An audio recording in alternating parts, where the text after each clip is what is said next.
저는 올 1월에 늦둥이를 얻었습니다. 여러분 잘 아시죠, 그죠?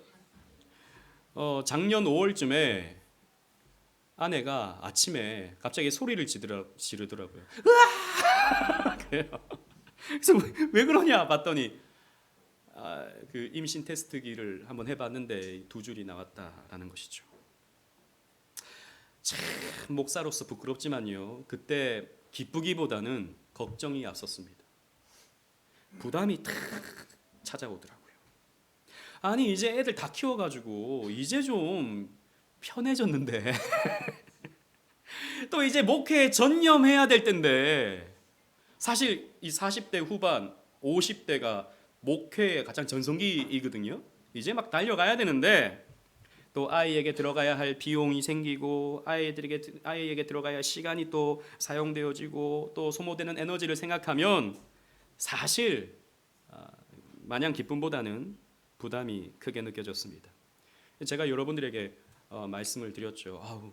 우리 집에 늦둥이가 생겼다고. 그러니까 여러분들 다 좋아해 주시는 거예요.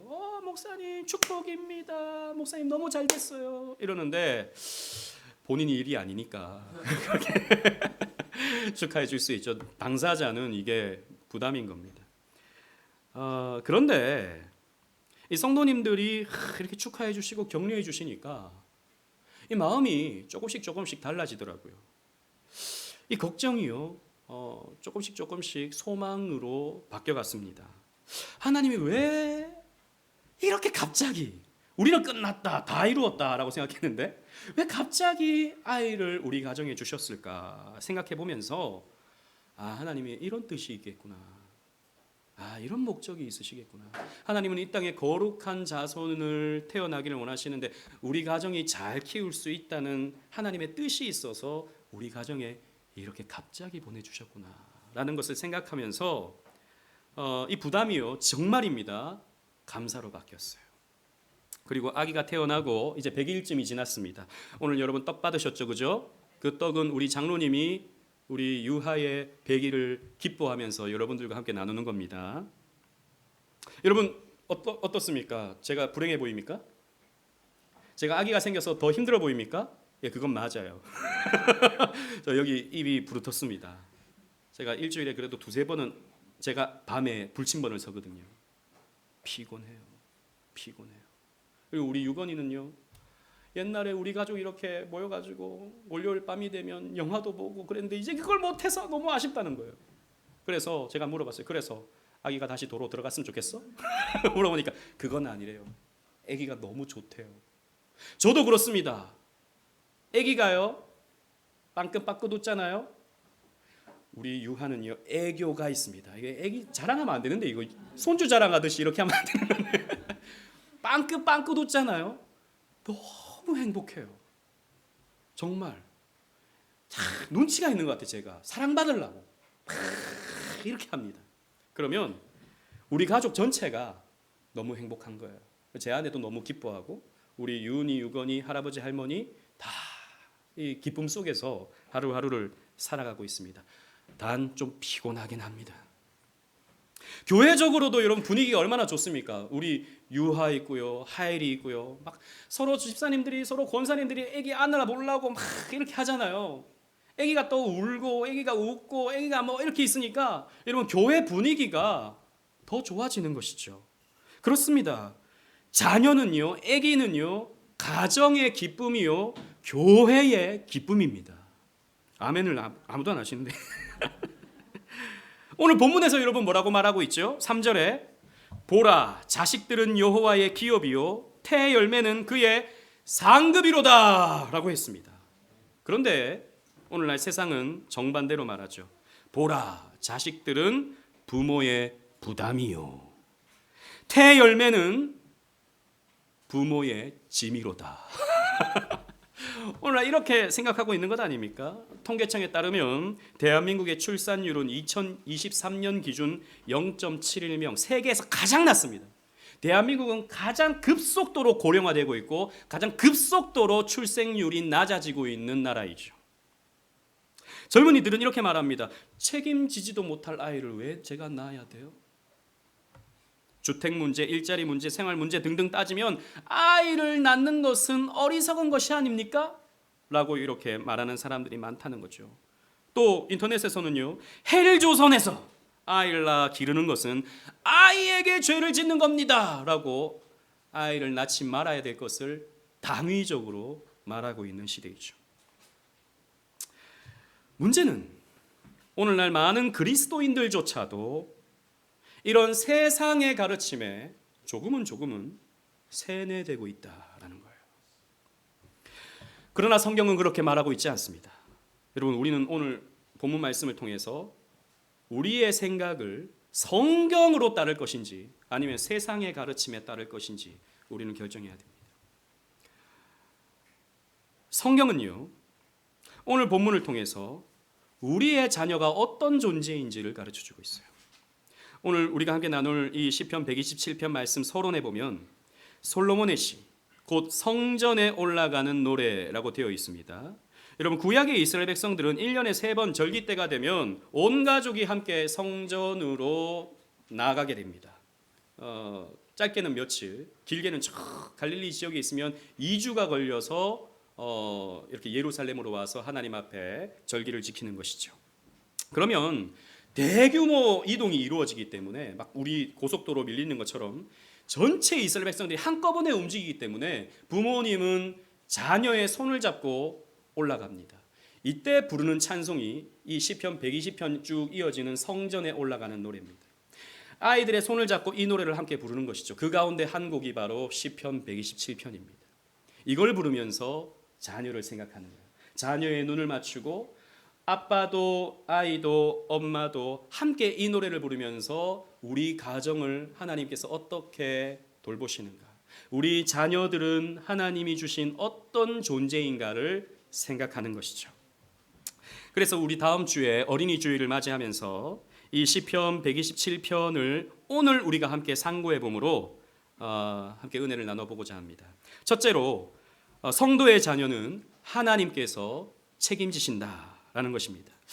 우리 본문 1절 2절 우리 다 같이 한번 읽어보겠습니다. 제가 1절을 읽고 2절은 다 같이 읽을게요. 여호와께서 집을 세우지 아니하시면 세우는 자의 수고가 헛되며 여호와께서 성을 지키지 아니하시면 파수꾼의 깨어 있음이 헛되도다. 시작.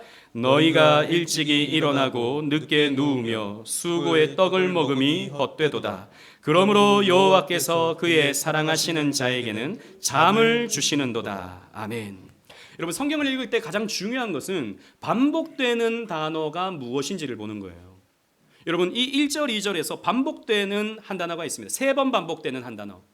무엇이 있을까요? 짧게 한번 보세요. 뭐가 반복되고 있습니까? 헛되다라고 하는 표현이 반복되고 있습니다. 첫째로 하나님 없이 세우는 집이 헛되다라고 말하고 있어요.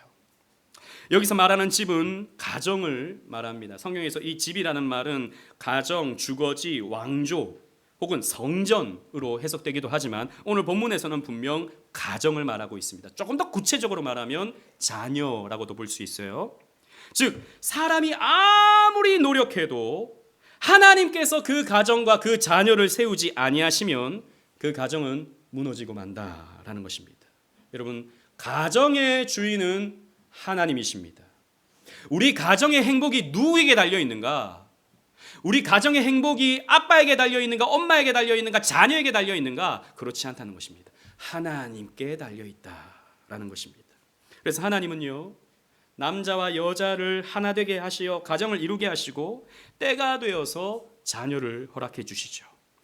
하나님께서 이 가정을 보존하신다라는 거예요. 둘째로 하나님 없이 세우는 성이 헛되다 그랬습니다. 여기서 성이라는 말은요, 영어 표현을 보면 city라고 되어 있습니다. 도시, 성읍, 이것을 말하고 있죠. 혹은 가정을 지켜주는 울타리인 나라를 의미합니다. 옛날에는 다 도시국가였으니까요. 즉, 우리 가족을 지켜주는 이 나라도 하나님께서 지키신다라는 것입니다.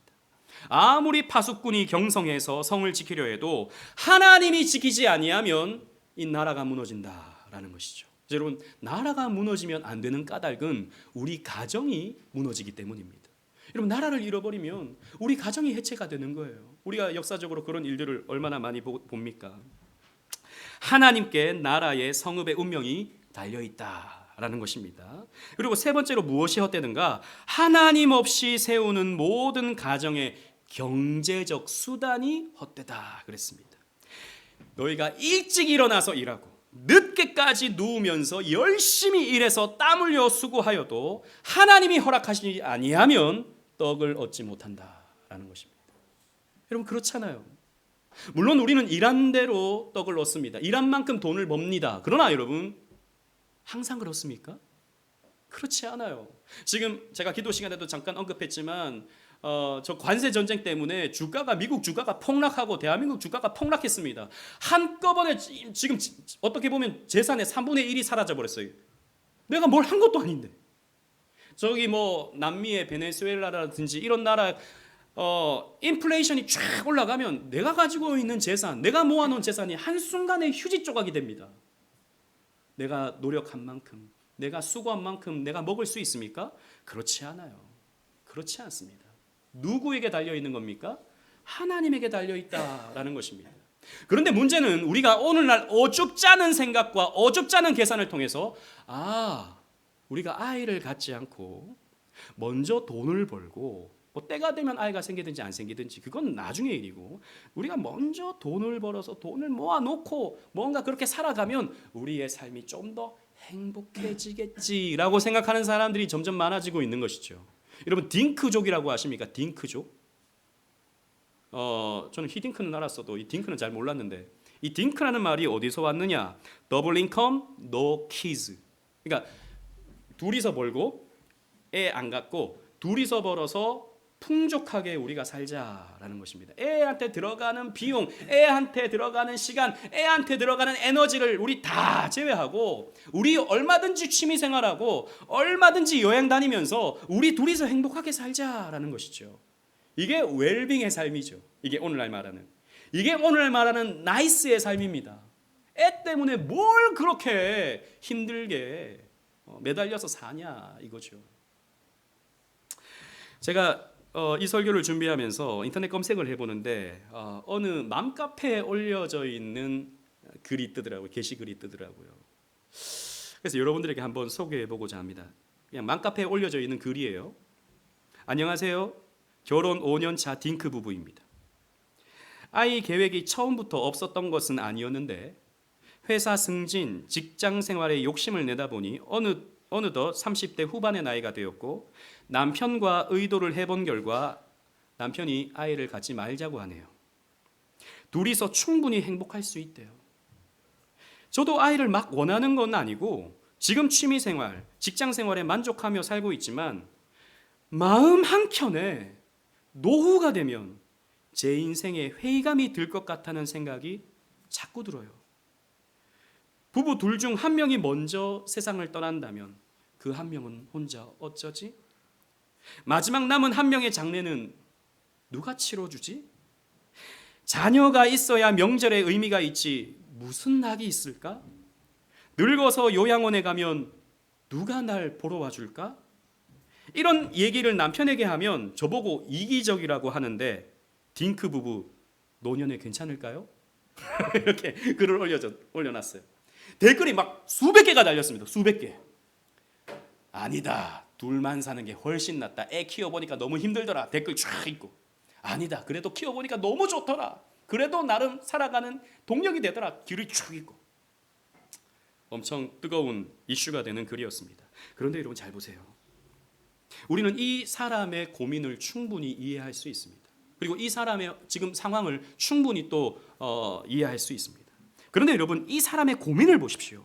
이 사람의 고민이 무엇입니까? 자기 인생의 헛됨을 고민하고 있습니다. 나름 계산하면서, 나름 지혜롭다고 생각하면서, 나름 나이스하게 인생 계획을 잘 해나가는데 내 인생이 헛되게 되면 어떻게 될까? 내 인생이 헛되게 될까 봐 지금 두려워하고 걱정하고 있는 것이죠. 그렇습니다, 여러분. 여호와께서 집을 세우지 아니하시면 세우는 자의 수고가 헛되다라고 성경이 우리에게 말해주고 있는 거예요. 여러분, 맞습니다. 아이를 낳아 기르는 것은 분명 힘든 일입니다. 지난주에도 말씀드린 것처럼 특히 엄마는요, 자녀를 키우기 위해서 자기 인생을 갈아 넣어야 됩니다. 엄청난 희생이 들죠. 그런데 여러분, 제가 이렇게 말씀드리고 싶습니다. 그러면 아이를 낳지 않고 부부 둘만 살아도 걱정이 없습니까? 염려가 없습니까? 힘든 일이 없어집니까? 그렇지 않습니다. 여러분, 죄로 얼룩진 이 세상은요, 어떻게 살아도 힘듭니다. 어떻게 살아도 고단합니다. 그러니까 자녀를 키워서 얻는 부담을 피하잖아요. 그럼 다른 부담의 문제가 내 인생에 찾아옵니다. 이게 여러분, 죄인된 우리 인생의 현실이죠. 우리는 이런 고민을 하죠. 아이를 낳으면 들어가는 비용은 어떡하지? 아이를 잘 키워야 되는데 혹시 우리 아이가 금쪽이가 되는 건 아닐까? 그런 걱정들을 합니다. 그러나 여러분, 오늘 말씀을 보십시오. 1절 2절의 말씀의 핵심이 무엇입니까? 하나님께서 세우시는 가정은 하나님께서 지키신다라고 하는 말씀이에요. 염려하지 마십시오. 하나님이 성도의 가정을 세우십니다. 우리 창기 형제가 올 9월에 결혼을 하거든요. 제가 지난주에 처자를 만났습니다. 같이 저녁 식사를 같이 했어요. 너무너무 좋은 처자예요. 제가 만나보니까. 그런데 제가 모르긴 모르지만 우리 창기 형제가 나름의 부담이 있을 수 있어요. 그죠? 있습니까 혹시? 있대요. 이제 가장이 되잖아요. 한 가정을 책임져야 되지 않습니까? 여러분 남자는 편한 줄 아시는데 그렇지 않습니다. 가정을 책임지는 남자의 어깨는 이루 말할 수 없이 무겁습니다. 백 집사님 맞죠? 예, 그렇습니다. 걱정이 있죠. 아이는 어떡하지? 또 아이를 잘 키워야 되는데 어떻게 하지? 걱정하지 마시라는 겁니다. 하나님께서 자녀들을 먹이시고 입히시고 키우신다라는 것이죠. 이런 불신자들도 이런 말 합니다. 애가 태어나면 자기 숟가락은 다 물고 태어나. 불신자도 이렇게 말하거든요.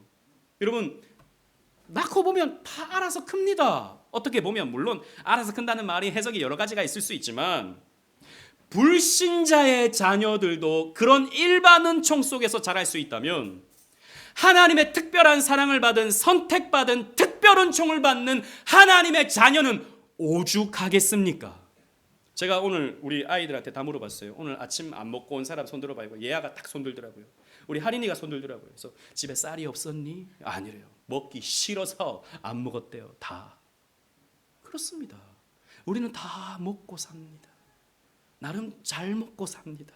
하나님께서 돌보시기 때문입니다. 두 번째로, 성도의 자녀는 하나님께서 주시는 선물입니다. 이게 성경의 가르침입니다. 3절 우리 다 같이 읽어보겠습니다. 3절입니다. 시작. 보라, 자식들은 여호와의 기업이요 태 열매는 그의 상급이로다. 아멘. 보라! 라고 3절이 시작합니다. 즉 앞에서는 가정에 대해서 좀 넓은 범위에 대해서 말해놓고는 이제 3절부터는 조금 더 좁히는 거죠. 봐라, 자녀는 이라고 말하고 있습니다. 자녀가 무엇이냐? 여호와의 기업이다 라는 것입니다. 이 기업이라는 말은 뭐 회사 이런 걸 말하는 게 아니고 히브리어로 나할라인데요. 이 말은 재산, 유산, 상속, 소유라는 말로 번역되는 히브리 단어입니다. 쉽게 말하면 이건 재산을 말해요. 그러니까 여호수아 시대 때 하나님께서 각 지파의 각 가문마다 기업을 나눠주시잖아요. 땅을 나눠주시잖아요. 이 땅이 뭡니까? 재산입니다. 재산. 여러분, 우리의 자녀는 우리의 재산입니다. 가장 귀한 재산이에요. 내 짐이 아닙니다. 내 돈을 빼앗아가는 존재가 아닙니다. 나의 가장 귀한 재산이라고요. 아멘 좀 하세요. 옆에 있는 자녀에게, 자녀가 있습니까? 옆에 있는 자녀에게 아니면 그냥 옆에 있는 친구에게 이렇게 한번 말해 봅시다. 당신은 하나님의 귀한 재산입니다. 너는 하나님의 귀한 재산이야. 여러분 정말입니다. 그리고 태 열매는 그의 상급이다 그랬죠. 이 상급이라는 말은 또 히브리어로 샤카르라는 말인데 이것은 삭, 임금, 상, 리워드로 번역되는 그런 단어입니다. 즉 앞에 기업은요 하나님께서 일방적으로 주시는 은혜로 주어지는 것이라면 이 상급은 노력해서 얻는 보상, 위로, 격려의 의미가 있는 것이죠. 어쨌든 재산이든 상이든 하나님이 우리에게 주시는 영광스러운 선물이다라는 거예요. 그러나 앞에서 언급한 것처럼 오늘날 안타깝게도 자녀를 짐으로 생각하는 경향이 있습니다. 내 세상적 성공을 가로막는 어떤 올가미, 나의 커리어를 중단시키는 내 삶의 짐, 이렇게 생각하는 경우가 너무나도 많더라라는 것입니다. 여러분, 과연 그렇습니까? 물론 저도 아이들에게 들어가는 비용이 있고 사용되는 에너지가 있죠. 그러나 정말 가치 있는 일이 뭔가? 정말 보람되는 일이 뭔가? 여러분, 무엇이 보람된 일입니까? 무엇이 가치 있는 일입니까? 생명을 태어나게 하고 생명을 낫게 하고 생명을 보존케 하는 것이 여러분 가장 가치 있는 일 아닙니까? 우리 그런 생각의 전환을 이루어 가야 된다는 것이죠. 하지만 이런 맥락에서 문제를 생각하면서 윤리적인 문제를 한번 여러분들과 나눠보기를 원하는데요. 바로 낙태 문제입니다. 낙태 문제. 원하지 않는 임신, 이것을 가장 손쉽게 해결할 수 있는 것이 바로 낙태, 아이를 지워버리는 이런 일이 되는 것입니다. 여러분, 저희 가정도 사실 뭐 계획하고 나온 게 아니잖아요. 그죠? 유아를. 그러니까 제 아내가 처음 병원에 가서 검진을 받는데 의사 선생님이 딱 이렇게 물어보더래요. 계획하신 거예요? 그러니까 제 아내가 아니라고. 그러니까 의사 선생님이 단도직입적으로 말씀드릴게요. 낳으실 거예요? 라고 하더라는 거죠. 낳으실 거예요? 이런 경우에 많은 경우에는 임신 중절 수술로 이어지게 되는 것이 자연스럽더라라는 것이죠. 의사 선생님 자연스럽게 그냥 그렇게 물어보는 거예요. 여러분, 우리 사회는 아동 학대에 대해서 굉장히 엄격합니다. 태어난 아기를 유기하거나 태어난 아기를 학대하는 것에서는 사람들이 난리를 치죠. TV 방송에도 나옵니다. 하지만 뱃속에 있는 아기에 대해서는 상당히 관대합니다. 그죠? 뱃속에 있는 아기를 여러분 낙태하는 걸 여러분 뭐 이런 강의들 이런 거 보시지 않습니까? 진공청소기 같은 걸 넣어서 아이를 그냥 빨아들이잖아요. 나온 아기와 뱃속에 있는 아기가 뭐가 다르죠? 똑같은 생명체 아닙니까? 지금 대한민국은요, 현실적으로 24주 안에 이루어지는 낙태에 대해서는 처벌하지 않습니다. 저는 뭐 낙태를 하는 분들에 대해서 정죄하고 싶은 마음은 없어요. 그러나 우리가 앞으로 이런 부분에 대해서 하나님을 믿는 자들로서 예방하자는 차원에서 말씀드립니다. 24주의 아기와 25주의 아기가 뭐가 다르죠? 왜 25주에 낙태를 하면 처벌을 받고 24주 전에 아기를 낙태하면 괜찮은 것입니까? 뭐가 다르죠? 사람들 편의에 따라서입니다. 편의에 따라서. 기억하십시오. 뱃속의 태아도 하나님의 형상이자 고귀한 생명입니다. 하나님은 뱃속에 있는 태아를 인격체로 대하세요. 여러분 주보를 보십시오. 예레미야 1장 5절 말씀 우리 다 같이 한번 읽어보겠습니다. 시작. 내가 너를 모태에 짓기 전에 너를 알았고 내가 배에서 나오기 전에 너를 성별하였고 너를 여러 나라의 선지자로 세웠노라 하시기로. 아멘. 성경은 분명히 태아를요 인격체로 대하고 있습니다. 조성되기 전에, 모태에 조성되기 전에 하나님이 그를 알고 배에서 나오기 전에 하나님은 이 자를 선택하십니다. 야곱과 에서를 선택하시죠. 유기하시죠. 혹은 고대 사회에서도 이런 낙태나 아기를 유기하는 일은 흔했습니다. 고대 사회에서. 그래서 애를 지우기 위해서 물리적으로 배를 때린다거나 아니면 약을 먹어서 아이를 지우는 일들이 고대에도 있었고, 고대에서는 사실 낙태에 실패해서 아이를 낳는 경우도 있었죠. 그럴 경우에는 쉽게 버려졌습니다. 2000년 전에. 알렉산드리아, 이집트에 있는 알렉산드리아의 한 힐라리온이라고 하는 사람의 편지가 지금 남아 있어요. 임신한 아내에게 쓴 편지가 남아 있습니다. 그 내용이 이런데요. 내 당부대로 아이를 잘 돌보시오. 아내에게 편지한 겁니다. 임신한 아내에게. 봉급을 받는 대로 곧 보내리다. 혹시 아기를 낳거든 아들이면 살려두고 딸이면 버리시오. 이게 아빠의 편지입니다. 임신한 아내에게 보내는 편지입니다. 딸이면 버리라는 거죠. 이렇게 버려진 아이들은 비참하게 죽여졌습니다. 그냥 말 그대로 쓰레기 봉투에 버려져서 그냥 길거리 곳곳에서 버려지는 것이죠. 혹은 그 버려진 아이들을 노예로 기르기 위해서 수집하는 사람도 있었습니다. 혹은 매춘부로 키우기 위해서 수집하는 사람들도 있었어요. 1세기 당시에 이런 일은 허다했습니다. 하지만 교회는 달랐습니다. 당시 1세기에 퍼져가던 교회는요, 다르게 가르쳤습니다. 초대교회 교육 문서인 디다케라고 하는 책이 있거든요. 지금도 이어지고 있습니다. 거기에 보면 이렇게 기록되고 있어요. 살인하지 말라, 낙태하지 말라, 영아를 살해하지 말라. 이렇게 교회에서 가르쳤습니다. 교부 저스틴 같은 경우에는 신생아를 유기하는 것은 악인의 일이다 라고 가르쳤어요. 왜 그렇습니까? 성경이 이렇게 가르치기 때문입니다. 뱃속에 있는 태 하나, 나온 아기도 인격체이며 보존되어야 할 귀한 하나님의 선물이다 라고 성경이 가르치고 있기 때문입니다. 태아를 낙태하고 아기를 유기하는 일은 명백하게 죄입니다. 10계명 6계명을 어기는 일이에요. 살인하지 말라, 살인입니다. 아기를 무거운 짐으로 여기고 자신의 인생의 걸림돌로 여기는 생각은 이런 살인으로 이어질 수 있다라는 것입니다. 그러나 성경은 우리에게 분명히 가르쳐주고 있습니다. 보라, 자식들은 여호와의 기업이요 태 열매는 그의 상급이로다 라고 말씀해주고 있는 것입니다. 하나님이 주신 영광스러운 선물이다라는 것이죠. 저는 우리 유은이를 보면 정말 그렇게 느낍니다. 우리 유건이를 보면 정말 그렇게 느껴요. 우리 유은이가 이제 오늘 또 중학생이 돼가지고 아까 SFC 모임에서 대표 기도를 하더라고요. 우리 선생님이 시켜가지고. 근데 대표 기도를 하는데 나름 준비해서 하는 기도인데 제가 듣고 은혜를 받았어요. 하나님 감사합니다. 저런 기도를 할 수 있어서 감사합니다 라고 제가 마음에 기쁨이 있었습니다. 우리 유건이를 봐도 저는 우리 유건이하고 저는 거의 비슷하게 친구거든요. 저를 친구처럼 대해요. 저를 이 지구상에서 가장 만만하게 생각하는 사람이 유건입니다. 근데 점점 친구가 되어가는 것 같아요. 그래서 유건아 아빠가 좋아? 라고 물어보면 아빠가 좋대요. 성공한 거 아닙니까? 아무튼 영광스러운 것이죠. 또 유아가 빵긋빵긋 웃는 것이 영광스러운 것이죠.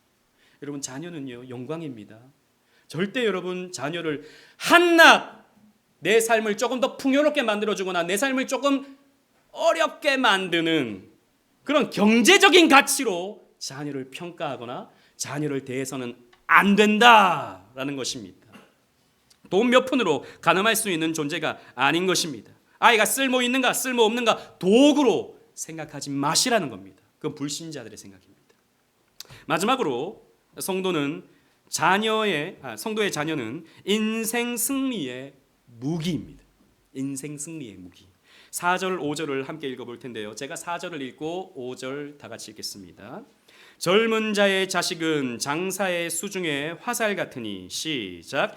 이것이 그의 화살통에 가득한 자는 복되도다. 그들이 성문에서 그들의 원수와 담판할 때에 수치를 당하지 아니하리로다. 아멘. 솔로몬은 마지막으로 자녀가 어떻게 부모에게 유익이 되는지 두 가지 그림을 통해서 설명합니다. 먼저 자녀를 장사의 수중에 화살에 비유합니다. 화살은 전쟁 무기죠. 무기는 나를 보호해주고 나에게 승리를 가져다주는 도구입니다. 더 나아가서 화살은요 장거리 무기입니다. 칼은 내 앞에 있는 적을 물리치지만 화살은 저 멀리 있는 적까지도 물리칠 수 있는 무기입니다. 즉 이 자녀가 화살 같다는 것은요 내 삶의 승리를 확장시켜주는 존재다라고 볼 수 있는 것이죠. 다시 정리하면 자녀는 내 삶의 승리를 확장시켜줄 수 있는 존재다라는 것입니다. 그래서 솔로몬은 이 화살이 화살통에 가득한 자는 복되도다라고 말하고 있습니다. 여러분 우리는 부모가 자녀를 지킨다고 생각합니다. 그죠? 맞습니다. 부모가 자녀를 지켜요. 보호해 줍니다. 그러나 여러분 꼭 그렇지만은 않습니다. 자녀도 부모를 지켜줍니다. 우리 그런 경우들을 많이 만나요. 부부간에 서로 싸우다가도 자녀를 보면 멈추게 됩니다. 그죠? 자녀가 또 어떻게 생각해 상처받을까 싶어서 멈추게 되죠. 또 내 삶을 열심히 살다가 때로는 실패하고 때로는 어려움을 당해서 내 인생을 포기하고 싶어진다 할지라도 밥 먹는 자녀를 보면 야, 내가 이렇게 생각해서는 안 되지. 내가 이렇게 포기하면 안 되지. 내가 열심히 살아야지. 내가 잘 살아야지. 라고 자녀를 보면서 생각하게 됩니다. 그러니까 내가 자녀를 보호해 주는 게 아니라 자녀가 나를 보호해 주는 거예요. 자녀가 그 가정을 지켜주는 것입니다. 자녀 때문에 살아갈 활력을 얻고 자녀 때문에 오늘을 열심히 살게 되는 것입니다. 그리고 또 하나의 그림은 성문에서 원수와 담판할 때에 수치를 당하지 않는다고 그랬거든요. 여러분, 성문이라는 것은 이 고대 사회에 특히 이스라엘에 있어서 재판이 이루어지는 장소였습니다.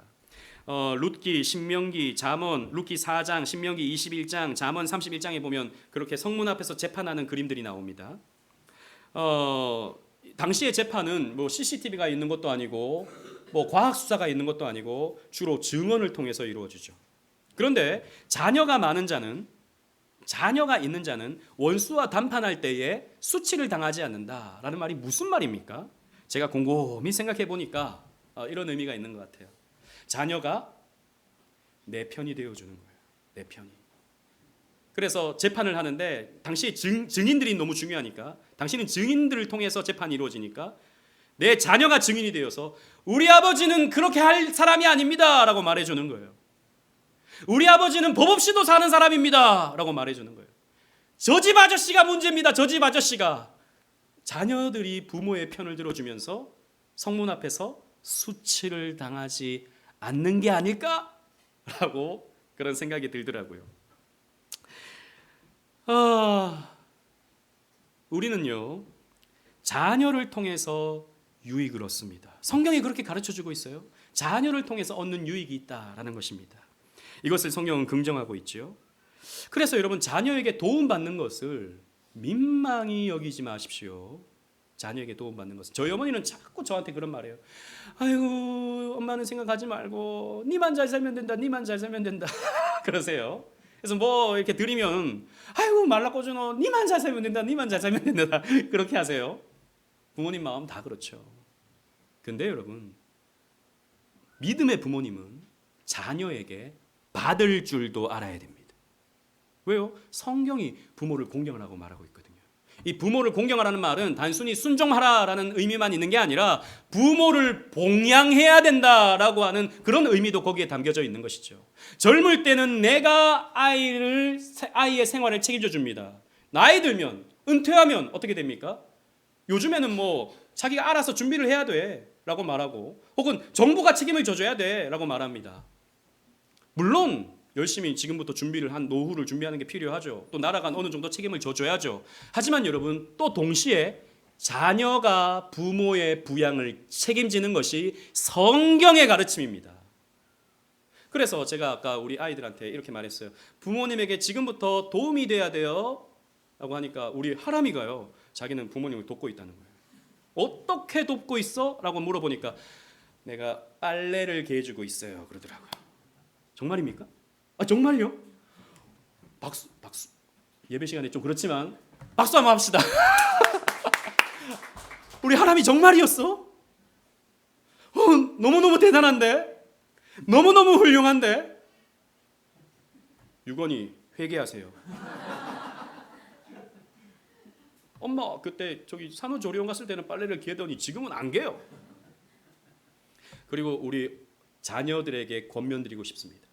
나중에 우리 친구들이 자라서 직장 생활을 하고 사업을 하고 돈을 벌어서 결혼을 하게 되면 그 번 돈의 10분의 1은 하나님 앞에 11조를 하고 또 10분의 1을 떼어서 반은 부모님에게, 반은 친정이나 처가에게 아니면 시댁에게 용돈을 드릴 줄 알아야 됩니다. 아멘을 이렇게 안 할 줄 알았어요. 강유건 알았어요? 강윤 알았어요? 확실하게 해야 됩니다. 부모님에게 용돈을 드릴 줄 알아야 돼요. 믿음의 자녀는. 물론 상황이 어렵고 그러면 부모님에게 탔을 때도 있죠.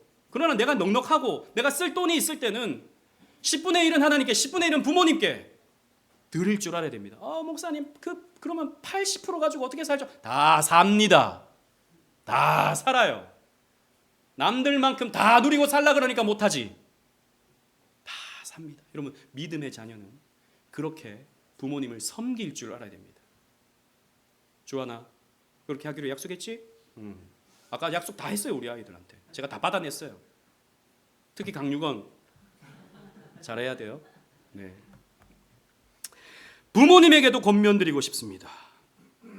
장사의 수중에 화살과 같은 자녀로 길러야 됩니다. 믿음으로 자녀를 기르십시오. 말씀으로 자녀를 키우십시오. 바르게 가르치셔야 됩니다. 그냥 뭐 다 좋아 다 좋아 이렇게 키워서는 안 됩니다. 말씀에 순종하는 아이로 그렇게 키울 때 부모를 공경하고 부모를 봉양할 줄 아는 자녀가 되는 것입니다. 믿음으로 자라난 자녀는 성문에서 원수와 담판할 때에 나의 승리를 가져오게 만들 것입니다. 인생 승리를 경험할 거예요. 말씀을 맺겠습니다. 얼마 전 조앤 윌리엄스라고 하는 미국 캘리포니아 대학 법학대학원 명예교수가 우리 대한민국의 출산율 2022년 0.78명의 수치를 보고 나서 머리를 쥐어뜯으면서 대한민국 완전 망했네요 라고 하는 그 영상이 엄청 유행을 했었습니다. 혹시 보셨습니까? 대한민국 완전 망했네요. 믿을 수 없다라는 거죠. 어떻게 이렇게 출산율이 낮은 나라가 있는가? 외국 사람이 보니까, 미국의 이 법학 교수가 보니까 그러더라라는 것입니다. 여러분, 그렇습니다. 아이를 낳지 않는 나라는 생산 인구가 줄어들어서 경제 성장은 둔화되고 생산 인구가 노령 인구를 부양할 수 없게 되면서 나라는 붕괴됩니다. 실제로 지금 3, 40년만 지나도 이제 국민연금은 고갈되고, 물론 뭐 어떻게 된다고 말은 하지만 모르겠어요. 부양할 인구는 이렇게 많은데 생산할 인구는 없어요. 그렇게 되면 어떻게 되는 겁니까? 나라가 무너지는 겁니다. 마찬가지입니다. 하나님 나라도 마찬가지예요. 하나님 나라도 생육하고 번성함을 통해서 이루어지는 것입니다. 그래서 여러분, 웨스트민스터 신앙고백서를 보면 결혼의 이유의 첫 번째가 뭐냐? 경건한 자녀를 낳는 것입니다. 그래서 미국의 그래도 우리 개혁파 신자들은요, 자녀를 많이 낳아요. 런던 개혁교회 이런 데 가면 자녀를 6, 7, 8명 낳는 그런 집들이 허다합니다. 왜? 경건한 자녀를 낳는 것이 사명이라고 생각하거든요. 그런데 오늘날 우리 한국의 그리스도인들은 물론 상황이 다르죠. 미국과 우리나라의 어떤 사회적 여건이 너무 다릅니다. 제가 봐도 정말 아이를 기르는 것이 조금 더 힘든 나라가 우리 대한민국입니다. 빨리 이런 제도나 상황들이 많이 바뀌어야 된다고 생각해요. 하지만 교회에서부터 그 문제를 우리는 해결해 나가야 된다라는 것이죠.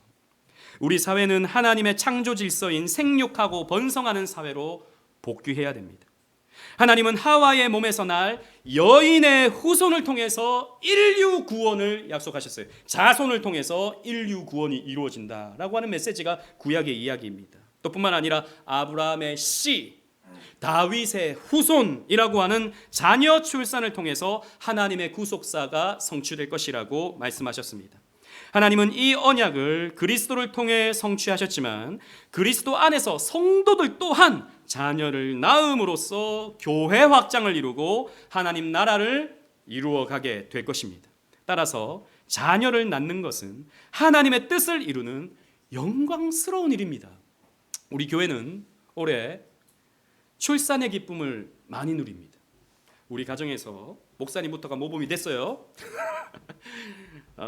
출산을 했고 9월이 되면 우리 두 분의 권사님의 손주가 태어납니다. 우리 설 권사님의 손주가 태어나고 우리 김미영 권사님의 손주가 태어납니다. 물론 우리 교회를 출석하는 것은 아니지만 그래도 어찌되었든 자녀가 출생했고 믿음의 자녀가 출생했다고 하는 것은 경사죠. 또 올해 우리 창기 형제가 9월에 결혼을 하잖아요. 창기 형제 생각보다 나이가 좀 있어요. 빨리 낳아야 됩니다. 늦으면 안 돼요.